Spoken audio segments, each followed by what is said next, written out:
Missing যায় 200-250 এরকম টাকা ভাই। আপনার কি খারাপ লাগে না আপনার স্বামী যে আসে না বাচ্চাকে দেখে না? কি করবো? হ্যাঁ কি করবো? আমরা এখন যাবো জোরান চাচির বাসায়। উনি জানে না যে আমরা আসবো, দেখি তার প্রতিক্রিয়া। সাথে থাকুন।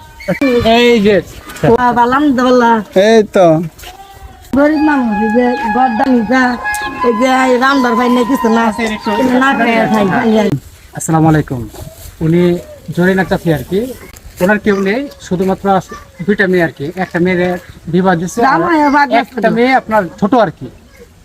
তার বাসা আপনার 3 নং বড়চর ইউনিয়ন, মিদাপাড়া। অনেক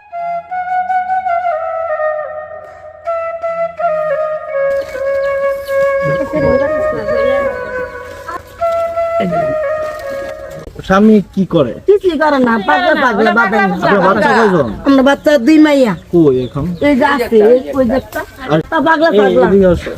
তুমি লেখাপড়া করো? পরে এই যে 3 মাস ধরে তেল লাগিয়া এই বাড়া বাইতাছি না। তোমার আব্বুরে দেখো না তুমি? মাঝে মাঝে মাঝে মাঝে আয় মাঝে মাঝে 6 মাস পরে 1 মাস পরে আর কি, 1 বছর পরে এরকম। আপনার কি খারাপ লাগে না আপনার স্বামী যে আসে না বাচ্চাকে দেখে না? কি করবো? হ্যাঁ কি করবো? খারাপ লাগে খারাপ তো লাগবে। মানে কি? ওই যে আগে জামাই আছে, জামাই করে কামাই করে খাওয়া, আমি তো কামাই করে খাই, আপনি তাহলে কিভাবে খান প্রতিদিন? ওই যে বিকা করে খাই।